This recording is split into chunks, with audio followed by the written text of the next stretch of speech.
মেহেদী হাসান মিরাজ বাংলাদেশের one day cricket দলের অধিনায়ক বর্তমানে। তিনি সাপোর্ট করেন ব্রাজিল, খেলেনও ব্রাজিলের মতোই। দুর্দান্ত ম্যাচ খেলতে থাকেন, শেষ সময়ে ফিনিশ দিতে পারেন না, ঠিক যেন ব্রাজিলের সাপোর্টারই বলা চলে মেহেদী হাসান মিরাজকে। একেবারেই উপযুক্ত সাপোর্টার। বর্তমানে বাংলাদেশের খেলা চলছে জিম্বাবুয়ের বিপক্ষে। ফুটবল বিশ্বকাপের জন্য হয়তো খেলাগুলো হাইড হয়ে গেছে। জিম্বাবুয়ের বিপক্ষে দ্বিতীয় ওয়ানডেতে শেষ সময়ের উত্তেজনা। ব্যাটিংয়ে বাংলাদেশ জিম্বাবুয়ের বিপক্ষে 248 রানের জবাবে ব্যাট করছে বাংলাদেশ। 46তম ওভারের রানিং শুরু, যেখানে বাংলাদেশের স্কোর হচ্ছে 218 রান 6 উইকেট। 46তম ওভারে বাংলাদেশের আরেকজন ব্যাটসম্যান রিশাদ হোসেন আউট হয়ে সাজঘরে ফিরেন। 46তম ওভার শেষে বাংলাদেশের সংগ্রহ দ্বারায় 221 রান 7 উইকেটে। তারপরে ব্যাটিংয়ে ছিলেন তাসকিন আহমেদকে সাথে নিয়ে বাংলাদেশের বর্তমানের যে অধিনায়ক ব্রাজিল সাপোর্টার মেহেদী হাসান মিরাজ।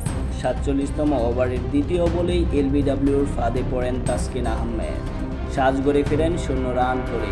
তারপরে মাঠে আসেন শরীফুল ইসলাম। 47তম ওভারের খেলা শেষ হয়, যেখানে বাংলাদেশ 47তম ওভারে নেয় 10 রান, জিম্বাবুয়ে শিকার করে 1 উইকেট। স্কোর দাঁড়ায় 231 রান 8 উইকেটে। শেষ দিকে 2 ওভারে বাংলাদেশের প্রয়োজন 14 রান। ব্যাটিংয়ে আছেন মেহেদী হাসান মিরাজ এবং শরীফুল ইসলাম। 47তম ওভারের শেষ বলে শরীফুল ইসলামকে ক্লিন বোল্ড আউট করে ইভান্সের বলে পরাস্ত হন শরীফুল ইসলাম। সাথে সাথেই বোল্ড আউটের শিকার, সাজঘরে ফিরেন তিনি 6 রান করে। তখনও যেন মনে হচ্ছিল বাংলাদেশ হয়তো জিততে পারে ম্যাচটা, কারণ বাংলাদেশের অধিনায়ক মাঠে এখনও রয়েছে।